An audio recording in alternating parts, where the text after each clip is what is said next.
I'm J.R. Church. Welcome to today's analysis of the news. From our January 2009 edition of Prophecy in the News magazine, there's a little article that asks the question, will Elijah show up soon?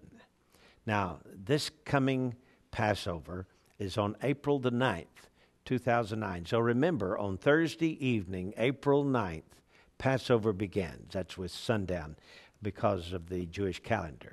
And then, of course, all day Friday is the Jewish Passover. The Jews have believed for millennia that Elijah would return to welcome the Messiah, to introduce the Messiah, and he's supposed to come on a Passover. For that reason, the Jews set a place setting at the Passover table for Elijah. And during the course of the meal, they prepare a cup for Elijah to drink with them when he comes. And at a particular time during the meal, they send a child to the front door to see if Elijah is there. He opens the front door, he looks, Elijah is not there. He comes back and says, "Papa, Elijah is not there." And Papa says, "Well, maybe next year." They have been looking for Elijah down through the centuries. Why? Because Malachi chapter 4 verse 5 says, "Behold, I will send you Elijah the prophet before the great and terrible, dreadful day of the Lord."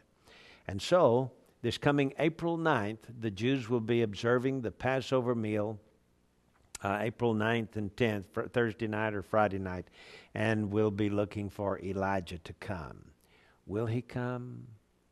Will he come at that time? We don't know that he will, but he's got to come one of these days on a Passover according to the Jews. Now, Pentecost comes this year in late May. May 31st. Pentecost lands on Sunday, May 31st. That's for the Christian Pentecost. Now, May 29th on a Friday will be the Jewish Pentecost. Of course, see, they don't observe Pentecost anymore on Sunday.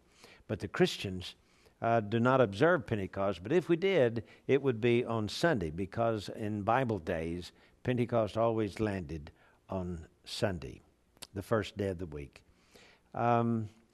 Easter will be celebrated this coming April the 12th, 2009, and that, of course, will be on a Sunday. And both Christian Easter and Pentecost are always observed on Sunday.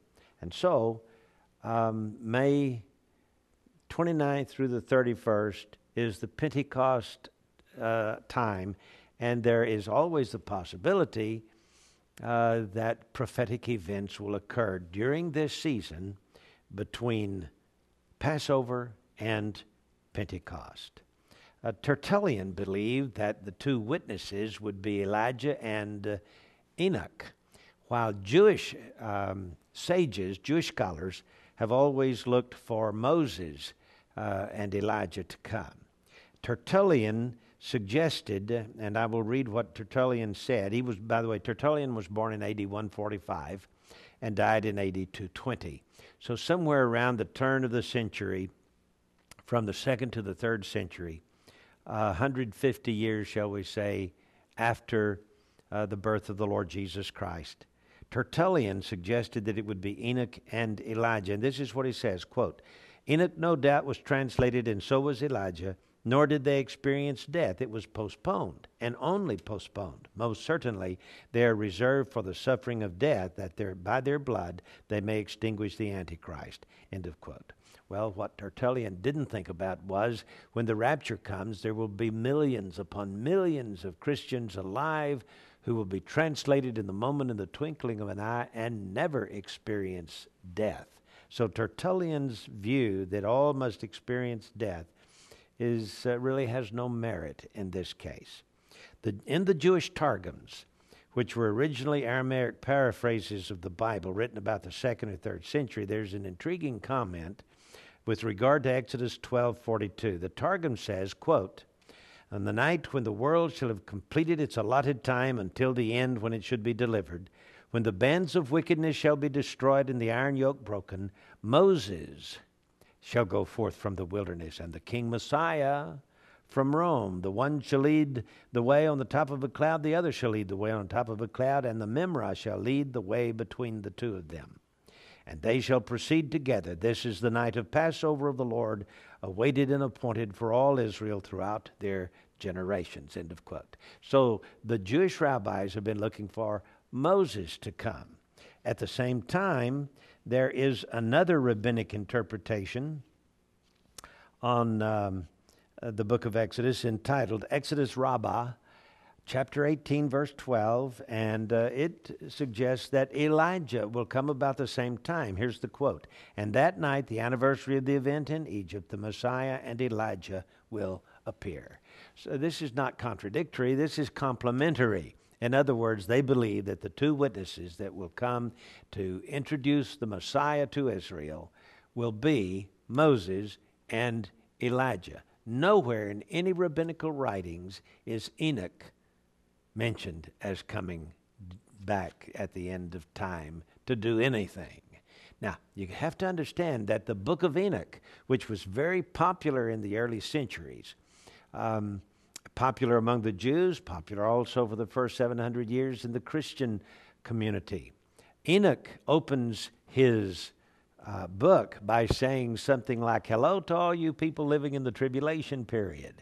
Well, this stirs up the possibilities, that maybe Enoch will be one of the two witnesses that John mentioned in Revelation chapter 11.